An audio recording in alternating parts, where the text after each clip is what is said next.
So today's presentation is on account-based marketing, and hopefully I'm able to, you'll hopefully all learn a bunch of stuff today, as well as I have a real example of how we've done account-based marketing using a process that we've built up over the years, and I'll also show you some of the results that we've got from the process. So hopefully you learned something, and definitely really want to be using your time your time wisely here. So today's presentation, like I said, is about account-based marketing.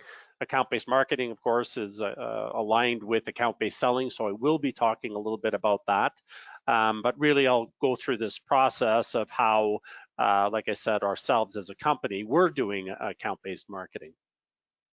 So what is account-based marketing? And I think that it is what we look at account-based marketing is that it's a way of targeting, putting a focused effort on a population of companies that where you're uniquely positioned to help, or there's some kind of a value offer that we have for those companies. And like I said, it's aligned with account-based selling.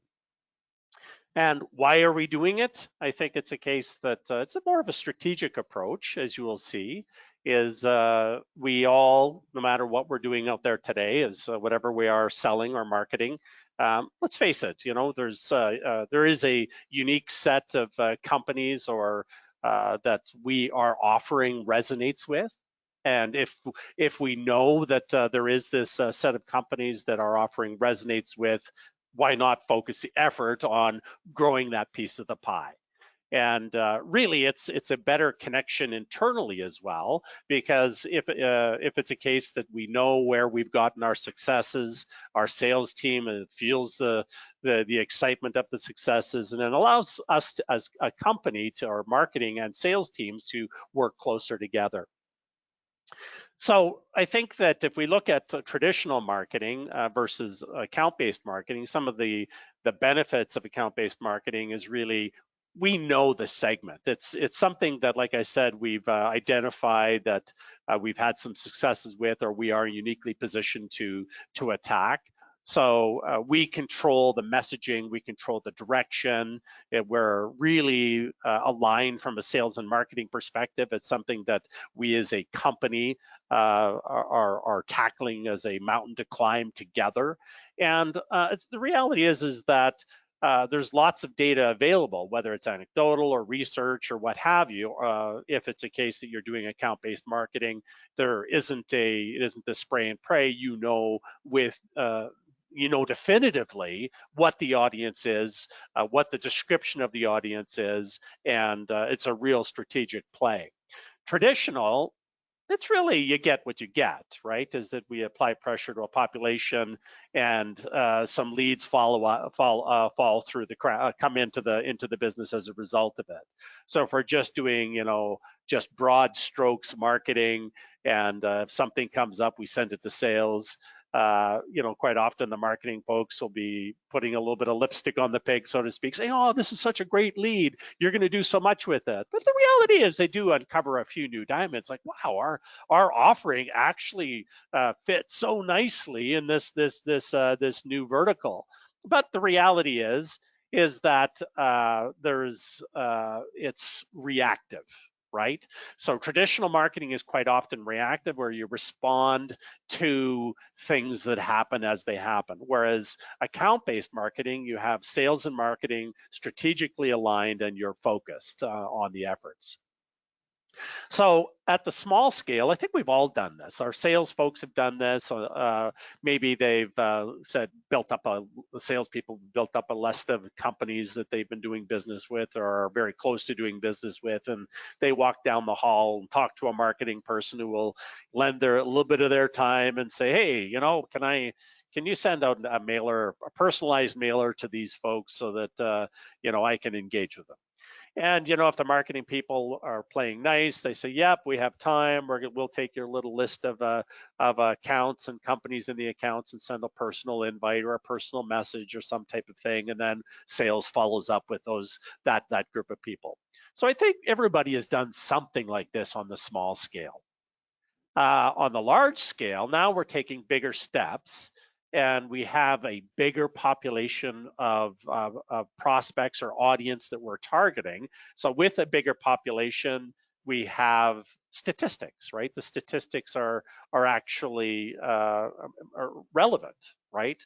And we can actually use software to scale the messaging or scale the initiative. So it isn't just ad hoc, it's something that is, like I said, strategic from a company perspective, but because the volume is higher, we can actually work together in lockstep to address this bigger audience. So the first step in the process that we take when we're doing account-based marketing is investigation, right? Is now first we're going to look internally. We're going to talk, like I think all sales and marketing teams, they have targets, and it's a case that they have to build plans, and in most companies it's a pulsed process. But really, with this, same thing with us, is we have our plans and we work together as a team. Our marketing and sales teams get together and reflect on what we're doing. We have been doing right in the past. What are the new areas that we can target in the future? This type of stuff. But really, the end of the day, from an account-based marketing perspective, is we're going to look at where, with reasonable certainty, we are well positioned. We've had successes in the past, and it's a case we can we know the story or the messaging, etc.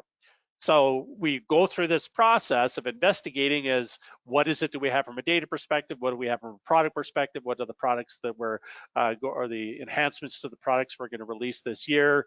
All of this stuff is churned together to say, okay, what are the companies or verticals that we're going to target this year? And then once it's a case that we've done this, step two is building the target account list. So we ask our sales organization, we say, okay, which companies that you've engaged with or have been watching and this type of stuff that fit into this strategic initiative. So the sales team will build their ideal account list that'll be reviewed. Marketers as well will pull out some of the companies that they believe that we're uniquely positioned. And then what we're going to do is we're going to narrow this down, right? Because like I said, is we typically we don't want to boil the ocean. We want to do something where we are within the account-based marketing philosophy is that we've had some successes before, or we are with evidence uniquely positioned to target and succeed in. So we'll narrow the focus to one of the verticals that we're going to put all the chips in, so to speak, for this account-based marketing strategy. And then now that we've narrowed the list, we're going to expand it because we have the list of accounts that we know are fitting in this vertical, that we are very strong in, have had successes in. And then we're going to do some like audiences, so to speak. We're going to try to find companies that match the pattern that we've identified for this initiative. And then we start the process of building out the contact databases, et cetera. So it's really a lot of grunt work in this process. It's the strategic meeting with people. It's getting the very laser focused initiative to the set of accounts that we're going to target. And then really, I think it's important whenever we do any type of outreach or initiatives, it's important to keep the prospects in mind. And I think this is true for all marketing, right? It's what's in it for me. Never mind what's in it for me as a company, what's in it for me as an organization that we are targeting, right? So if we're going to be targeting this specific set of accounts, let's put ourselves in their shoes, right? What is it that they are going to, what messaging is going to resonate with them? What's going to help them with their problems, right? What is it that we solve with our technology that resonates with the things that they are losing sleep over? So I think it's a case that to have any marketing process or any marketing strategy be successful, we have to build and accelerate trust. Right? We only get one chance at this, so we've got to resonate with the individual, and every single step that we do in the marketing process has to increase trust. So really the way we do this is really through personalization and hyper targeting. And I'll talk about both of these today. So really, in this process of building and accelerating trust and personalizing messaging, we have a serious data problem, right? Because there's so much data available to us today, we have to really have a strategic approach to managing the data. And I'll talk a bit more about that later in this presentation. So really the next step, speaking of data, is that we're going to gather data, right? We're going to start grabbing as much data for these accounts that we've set aside. We're going to pull in their URLs, their logos, their category, revenue data, because really what we want to do is ensure that we're engaging with these people in their territory, in their turf. We have to understand what these accounts are doing. And then what product or service do we have that is right for this target vertical? And the cleaner the data, the better the data is, the better the messaging, the better the targeting is going to be. So really there's this data aggregation, data cleansing process that we go through, and I think everybody should go through if they're doing the account-based marketing process. So if we look at from a data perspective, going back to our sales and marketing funnel here. So at the top of the funnel, there's all of these accounts that we've identified and we're not engaged with. Some of them we are engaged with, which are further down the funnel, but the ones at the very top of the funnel are the ones that we're speculatively targeting. And then from a data perspective, there's a lot of research and metadata. What I mean by metadata, it's descriptive data, the revenue, their geographic focus, this type of stuff. But for the most part, we are not these companies, so there is a bit of a speculative nature to the data. And the data where this typically resides is in clearly the marketing automation system, CRM, spreadsheets, slide decks, reports, this type of stuff. And then further down the funnel, where we're actually engaged with a subset of these accounts, we actually have this great benefit of behavioral data, right? And the behavioral data is we know some things with these accounts that we've engaged with, so they're doing stuff. So we have a little bit better data that whether they're clicking on our website, engaging with our sales teams or support teams or whatever it is. At the end of the day, it's a better quality data because it's actually action based. It's actions that they've taken.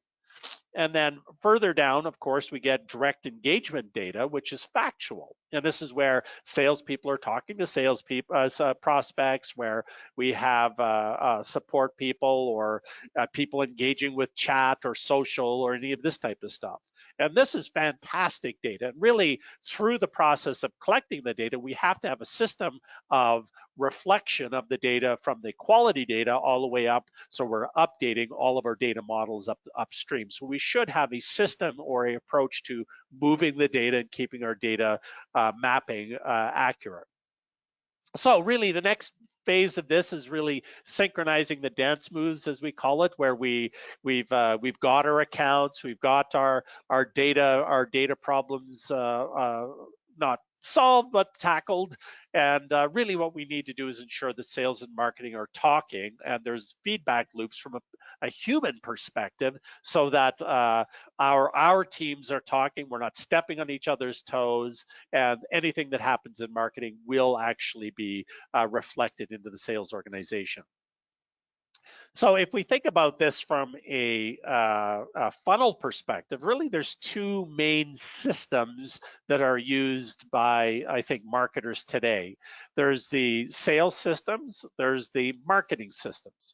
So in how these relate to the funnel, we have our sales funnel here. This is where our salespeople are engaged. And typically the salespeople are engaged in a sales CRM.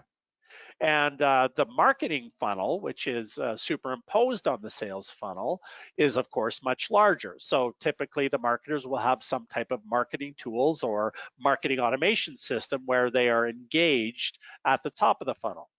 So really the marketing automation system, and we of course ourselves use our own software, which is ActiveDEMAND.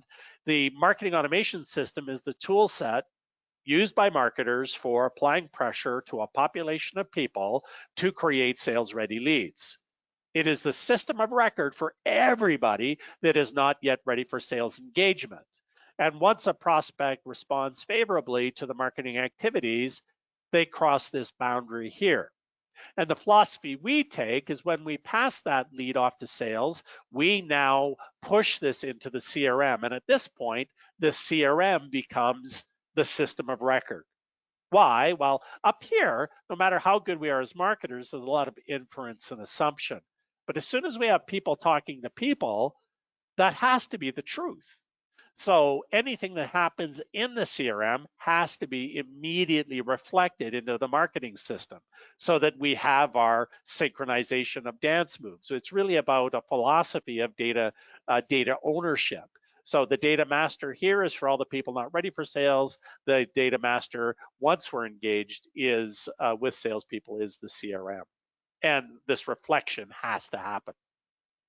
Step 4, it's now we have all of our dance moves synchronized.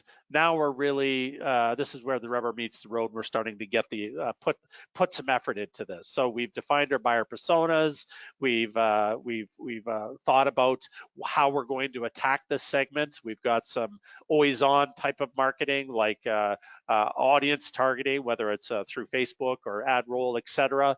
And really we think about, even though there is a funnel, not everybody's going to walk through the funnel from the top. We have to be prepared for people to just walk in the front door and want to buy something. So really, we do have stages, but we build the system, build out our strategy from an execution perspective with the assumption that people are going to walk in at any layer of the process. So, but really, once they're in that stage, our job is to accelerate movement into the next stage.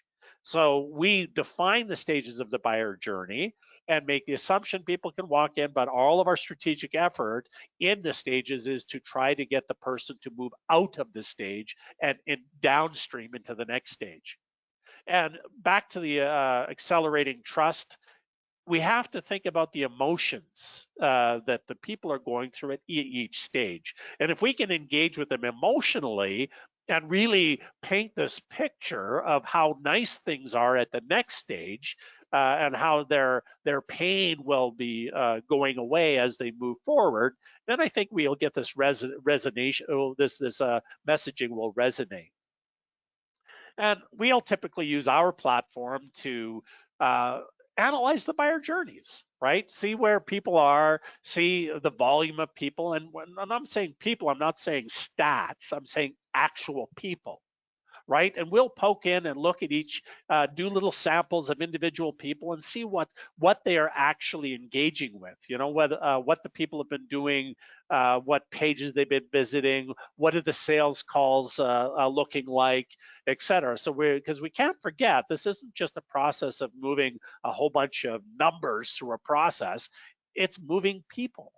Right? We're moving people through the buyer journey. So we have to go look and see, you know, take samples. How are these people actually doing it? So we'll visualize and actually engage with the people through Kanban interfaces.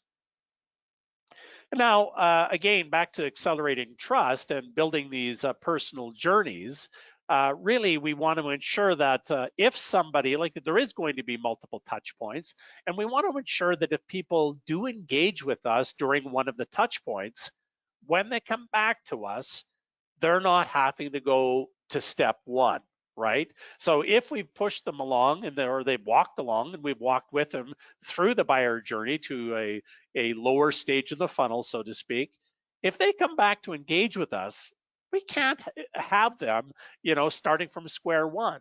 So every engagement, the level of it, or I should say the stage of the buyer journey has to move with them, and all of the assets, communications, and advertising has to align with that stage of the buyer journey for that vertical, for that prospect that we're targeting. So it's really, we want to shorten the journey and make it enticing to move to the next step. So if they come back to the website and they're seeing, like, I don't know how many times I've been to websites where, you know, I go through all these clicks and finally get to the piece of content that I'm interested in and have to go back and do that same journey again. It's we want to avoid that as much as possible. So step 5, it's really train and deploy. We've got all of our, we typically will take a small set because again, we're dealing with people, which are our prospects, and we'll start with a smaller internal team to just sort of get a bit of traction. So instead of going completely all in, everything is going to happen on this, we flip the switch. We're humans, and there's humans we're engaging with, right? So we want to make sure that both our team and the prospects that we're targeting, that there is feedback loops. We'll take a small sample and do a test, right? And if it's a case that we get success for that small test, we have internal confidence. We can start pushing this strategy throughout the rest of the team and increasing the size of the database that we're targeting. And then really it's analyze and optimize, right? It's building what we call blueprints out of our successes, right? So we'll test, measure, optimize, test, measure, optimize, and then those things that are working well, we'll build blueprints and escalate and increase, because we've done this one vertical for the accounts in this one vertical. Maybe it's a case that these lessons that we've learned attacking this one vertical in these accounts can actually move to another vertical. So instead of starting from scratch for the next time we do our account-based marketing initiative, we'll have recipes, right? And if we have recipes, we can reuse them, is the point. So I'm going to walk through a bit of an example here, and I'll talk a little bit about how we're technically doing, because a lot of the stuff that I'm talking about here is a lot of theory, right? And it's without a concrete example of how this stuff is going on, I think it's a little bit hard to visualize if you've never done this before. So I'm going to show you an example of how, like I said, we are executing from an account-based marketing perspective. So our platform, this is what we're selling, is an integrated marketing platform. So it's a marketing automation system. And really the marketing automation system, it starts with the buyer journey. We track from first touch on the website all the way through to brand advocacy. And then we surround the buyer journey with a set of tools to accelerate that journey. So from a tool set perspective, we have a full social engagement platform, a full email marketing platform, and you'll see this concept of adaptive marketing that we use ourselves in account-based marketing. We have a full landing page tool set, appointment scheduling, surveys, reporting, sequencing, and arguably, if we're selling to people, it's people talking to people. So business is still done on the phone. So we have as a result of that, we built on a full call tracking platform as well, so that we can make the connection between marketing effort and that first touch call, and also get some intelligence out of the calls to, again, improve our data sets and better enhance the buyer journey. So step 1, that's the product that we're trying to sell as a company. So in this process of account-based marketing, we're going to, like I said, we're going to go through the same process that I described above. So if we went in the example that I'm doing here, and we've done this many times, but this one, for the purpose of this presentation, the segment that we identified in this example was marketing agencies. So we, as a marketing automation vendor, we've had very good successes with marketing agencies, and we have a nice story. We are uniquely positioned for marketing agencies. So we sell to many other verticals as well, but for the example of this, again, it's not about boiling the ocean. It's account-based marketing. We're going to pick a single vertical and do the analysis and do account-based marketing in this vertical. So have we had existing successes with this vertical? Oh yeah, absolutely. We sell to marketing agencies all over the planet, and it's a case that it's, so back to the theory of this. This isn't just a wish. It's a case. This is a vertical that we are uniquely positioned to help. So it passes the litmus test. And then we'll go in, analyze our existing database, see what we have from a data perspective. And then really we want to craft our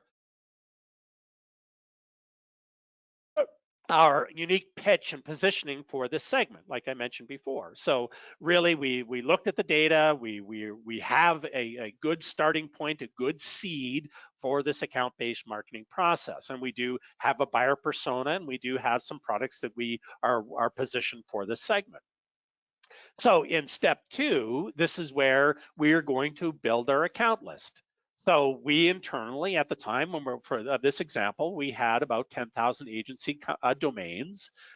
We had definitely on our sales side, we had lots of successes in the past, and we had our salespeople had some ideal, I should say, accounts that they were targeting, and they said, you know, this is something we could do very good in. So they came to the table with a bunch of companies that they felt we'd do very well at.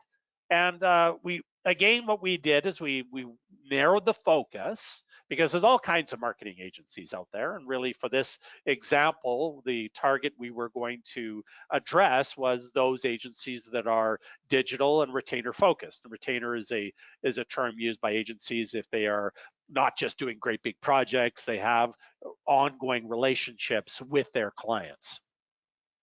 And then we expand the list, right? Is look for similar agencies to the ones that we have in our seed list. And we do a bunch of data research trying to find companies that match this very narrow perspective.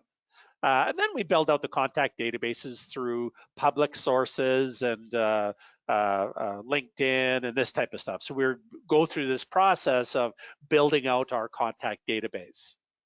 And then the next step, step 3, is where we start enhancing the data, right? So enhancing the data, we'll use data enrichment to pull in the accurate latest, because a lot of the speculation, like I showed you in a couple of slides ago, we have all the speculative data. We want to ensure that the data is accurate. So we'll go through a data enrichment process to ensure we have the latest logos. We'll look at their tech stacks through data enrichment. We will, again, do contact acquisition through paid advertisements, contact aggregators, etc. An example here, as you see, is an agency top draw. Let's say this agency is something that fits in our space. We're going to do the data enrichment, pull in their tech stacks, see what their positioning statements are, their revenue, their logo. This is a sample, for example, of how big is the company, do they fit our profile, etc. So now that we've got our data enriched and accurate as possible, now we start doing the work.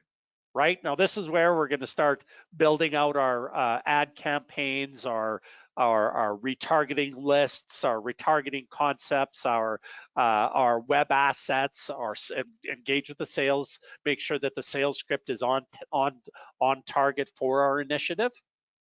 And then the drip sequences, et cetera. So this is where we're really doing the heavy lifting of the account-based marketing exercise. So one of the big pieces, and I mentioned this about building trust, is personalizing and adapting the journey so that these people, when they come back at any point in time, they're not starting all over. So this, we leverage dynamic content and dynamic audiences and dynamic marketing to achieve this. So part of our technology stack, ActiveDEMAND, is we can do adaptive websites. So we can integrate with a WordPress site and make it completely adapt to the individual buyer journey, individual in the specific segment and stage of the buyer journey. So if you look at this website, for example, there's this concept of inline dynamic content, which we will do. So we can adapt individual pieces of the website to specific individuals.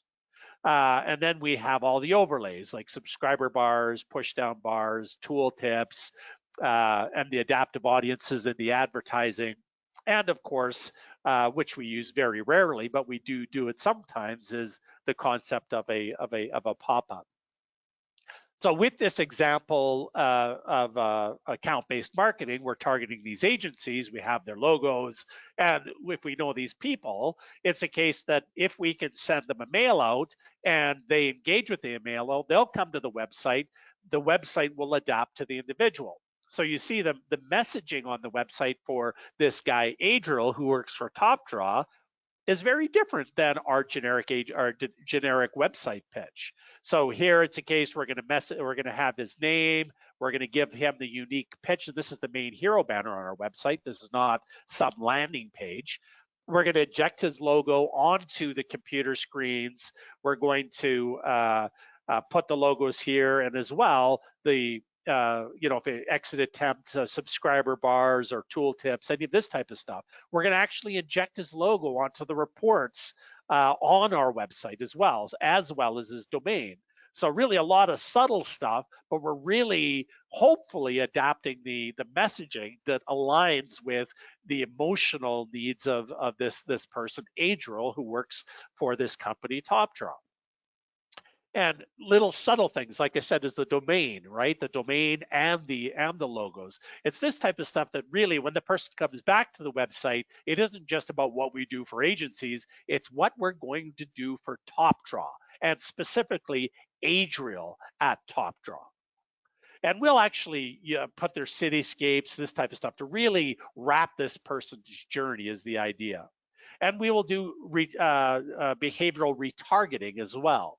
So we'll do, for example, we'll do targeting of these agencies with, ads in Facebook and this type of stuff. And you'll see here, if they don't have an account, the advertising will say, hey, we do great things for agencies, go sign up for an account. And then it's a case that based on their engagement, everything will start adapting. The ads will adapt, the page will adapt, etc., based on their stage of the buyer journey and their engagement. So once they've signed up for a trial, we will automatically suppress all of the ads about us getting a free account, and the next stage of the buyer journey for us is book a demo. So the ads, the website, the calls to action, everything will change on the website for this individual. And like I say, the retargeting, if we know which CRM they have, we'll actually inject the CRM into the story as well. So with regards to this example with Adriel, originally it says, hey, get your free agency portal. And now that he signs up for a trial, now the website will change, and the little overlays, the advertisements, everything will be saying, and the testimonials will all be saying, book a demo. So anytime Adriel comes back to our website in this story, the website, the engagement, the ads, and the emails, everything is going to push, or should have describe what the next stage of the buyer journey is. And really the results of this, we definitely, we have the platform to be able to measure this. We got about a 200% increase in conversion rates, 300% increase in page depth, and a 400% increase in session length, right? And these are real stats. And it makes sense because we are really suppressing content. It isn't just about presenting content. We are suppressing content that is not relevant for the prospect, right? At the stage of the buyer journey. So all of this content and engagement shifts in time with the prospect. So of course the session length is going to increase, the page depth is going to increase because we've caught their attention and we've actually provided them with a story that evolves with them. Now, if somebody just comes straight in off the street and signs up for a demo, I should say signs up for a trial, everything is already shifted to book a demo, right? So it's a case where we are also prepared for those people that are late entrants into the story, and we are taking care of them as late entrants.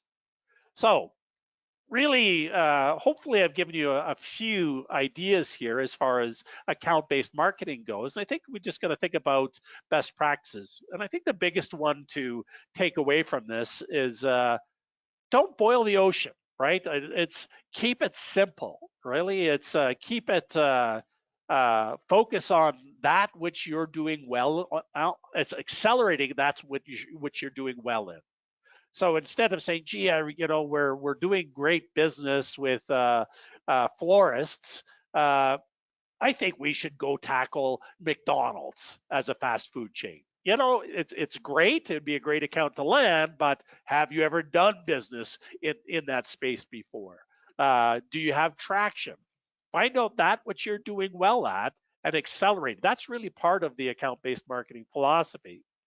Second is from a simplification perspective, if you're using a ton of tools, your data is going to be all over the map.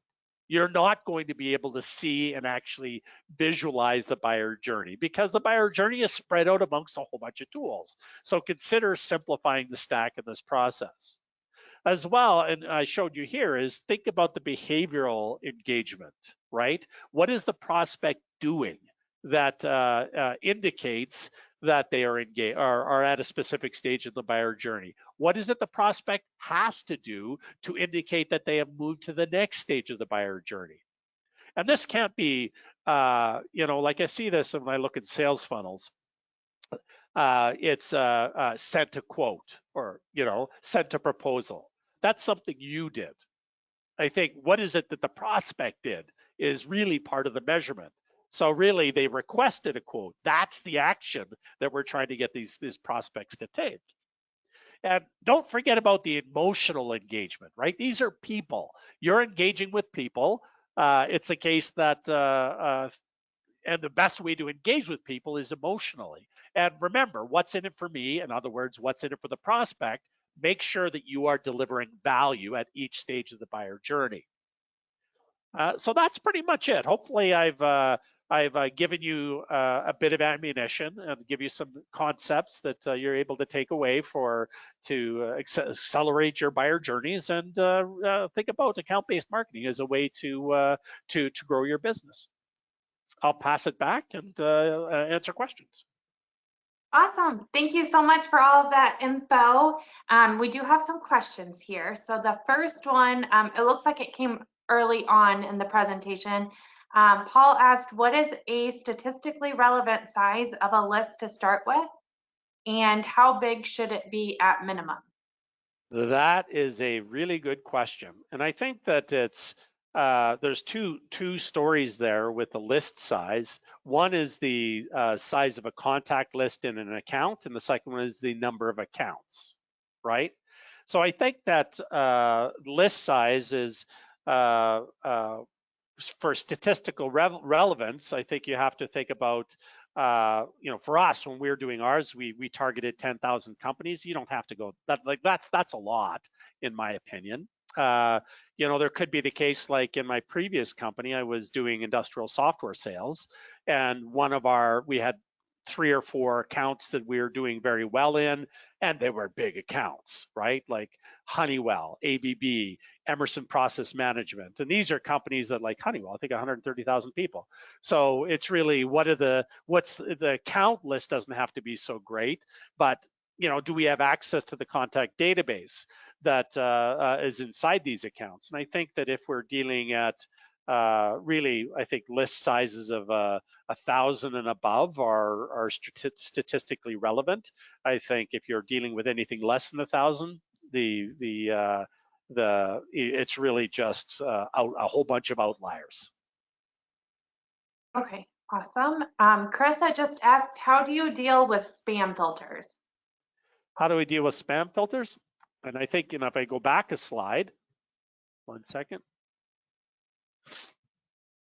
So deliverability of email is a combination of 3 or 4 elements, and I think the one element is definitely the content, right?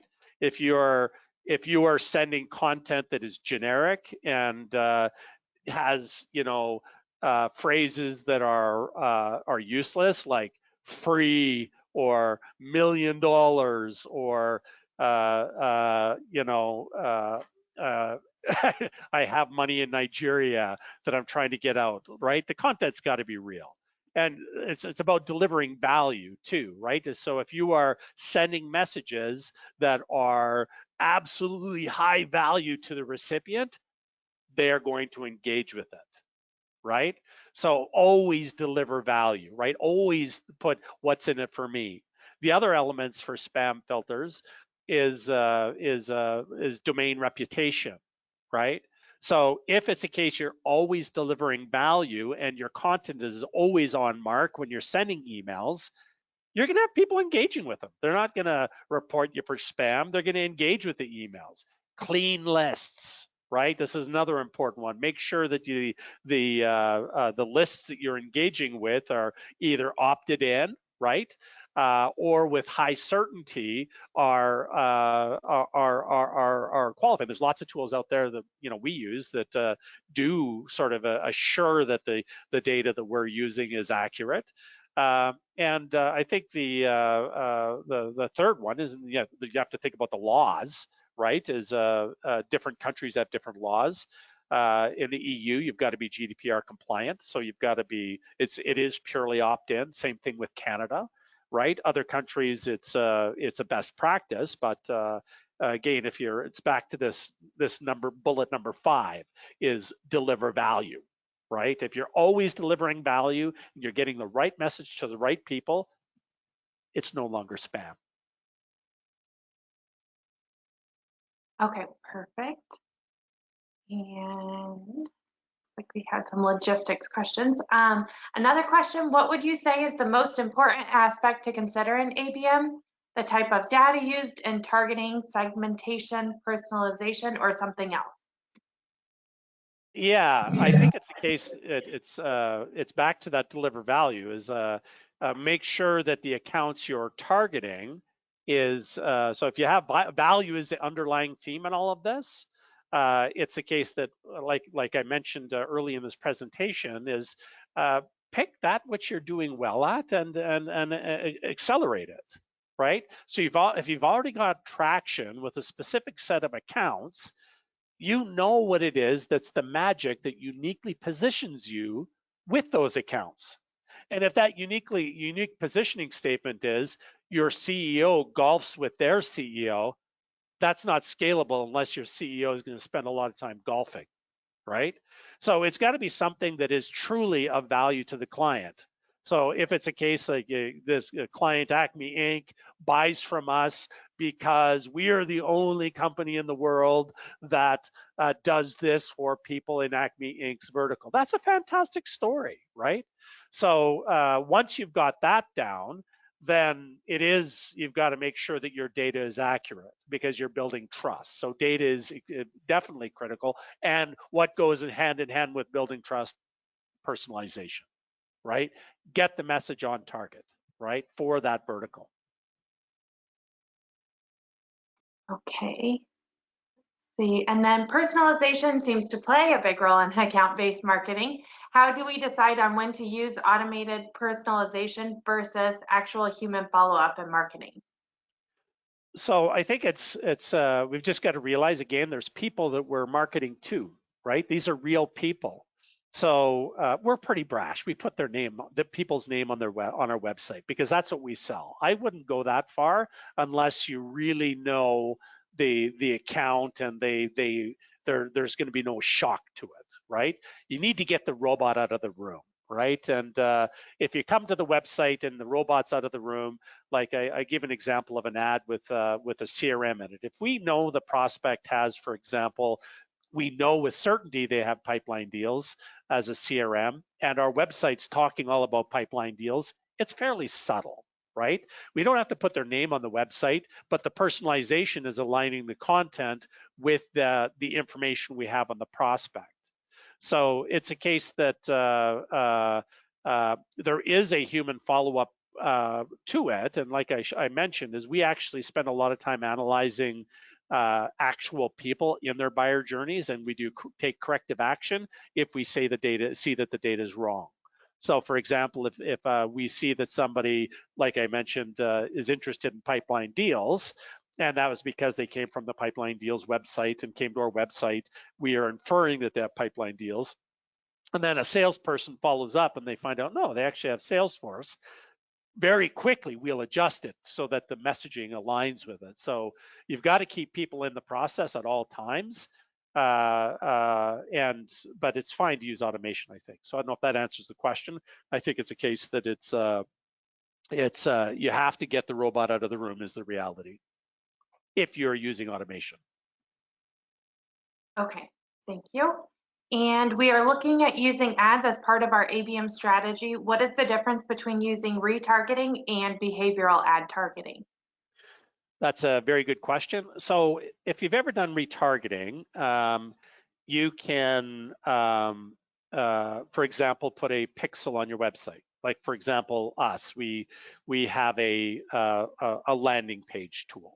So we target search engine ads to all of our competitors who have landing page tools. So if somebody searches for example, Instapage, they see our ad, they click the ad, they go to a landing page that uses dynamic content that aligns with our unique positioning statement against Instapage.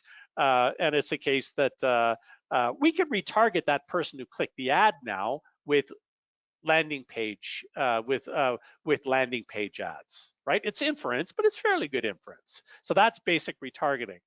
Now, let's say the person clicks the ad, goes to the page, and then they phone us. Now they're on the phone with the salesperson. They're asking all these questions about our software. Then they go, oh, wow, does your software integrate with my CRM? I'm using a company called Pipeline Deals. Does your software integrate with Pipeline Deals? So that's behavioral information, right? It's what they talked about.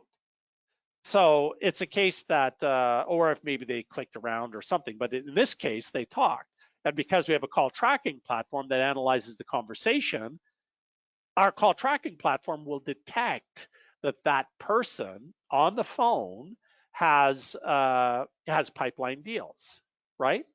So we could change our retargeting of that individual to be aligned with the behavioral data, right? Not just the tracking pixel that we've done based on the ad click. There's other types of behaviors we can look at as well, as what emails did they open? What links did they click, or what pages did they visit at a later time, right? And then use adaptive audiences, which ActiveDEMAND has, to change the Facebook custom audiences automatically based on the behaviors that they've done. Hopefully that answered it.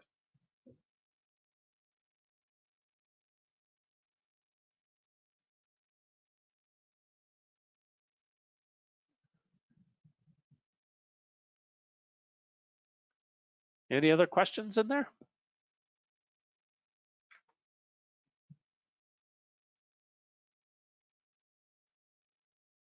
I think, Caitlin, you're on mute there.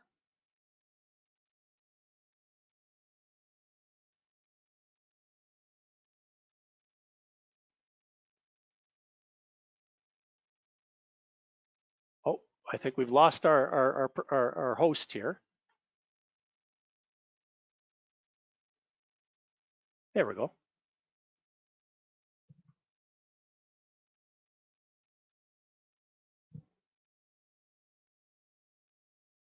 Oh, I think we're having a couple of technical difficulties. If you have questions, yeah, feel free to type into the sidebar there. We're happy to continue answer any questions. And just looking here, yep.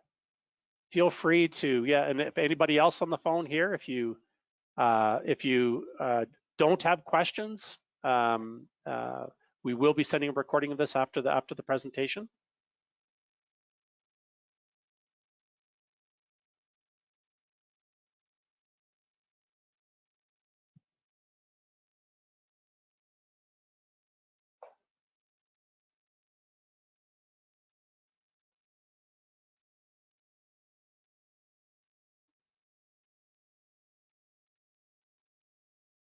Leave it open here for if you have any more questions, just on the sidebar there, feel free to ask the questions.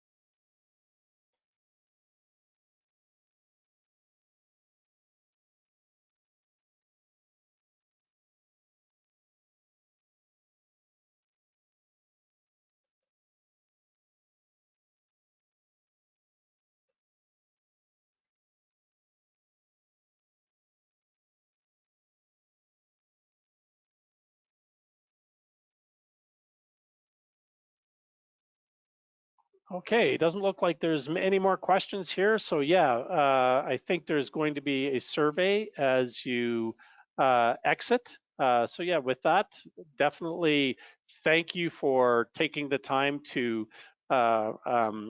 take in this presentation, account-based marketing. Hopefully we provided a lot of value. And don't forget, there's lots more of these presentations coming up with Main Street ROI. It's I know we've got some coming up, and yeah, stay tuned. Again, we appreciate the time you've given us. Hopefully you'll return again, and yeah, we'll look forward to chatting again.